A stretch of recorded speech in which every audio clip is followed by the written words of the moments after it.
Sun'iy intellektli androidlarni imperiyada odamlar juda ham yomon ko'radi. Ishlar avvalgidek davom etsa, obro'yingizga putur yetadi. Yoningizda men kabi qo'g'irchoq emas, balki inson ayolni ushlab turishingiz to'g'riroq bo'ladi. Xo'y, bu yana qanday hazil? Bu umuman hazil emas. Siz menga xizmatkor robotlarni 3 ta qonunini bergan edingiz. Xizmatkor robotlarning birinchi qonuni: robot xizmatkor o'z xo'jayiniga shikast yetkazmasligi yoki harakatsizligi tufayli xo'jayiniga zarar yetkazishiga yo'l qo'ymasligi kerak. Ha, bunga nima qipti? Meni o'z yoningizda ushlab turishingiz sizga zarar yetkazishini e'tiborsiz qoldira olmayman. Mening mavjudligim sizni yomon ko'radiganlarga hujum qilish uchun zaif nuqta berishi haqiqatdir. Menga baribir. Bu buyruq. Yonimdan ketishingga ruxsat bermayman.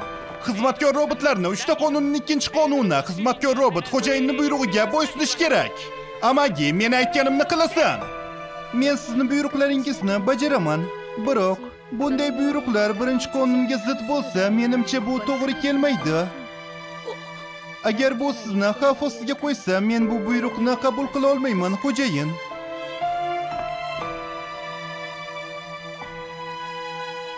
Xo'jayin, hozirgacha hammasi uchun sizdan juda ham minnatdorman.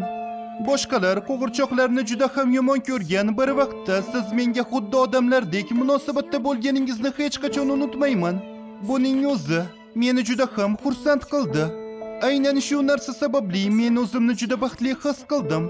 Buning o'zi sizni boshqa qiyinchiliklarga olib kelish uchun yetarli bo'lmaydi. Sizdan uzoqlashmoqchi bo'lgan xudbin niyatimni bajaring, xo'jayin.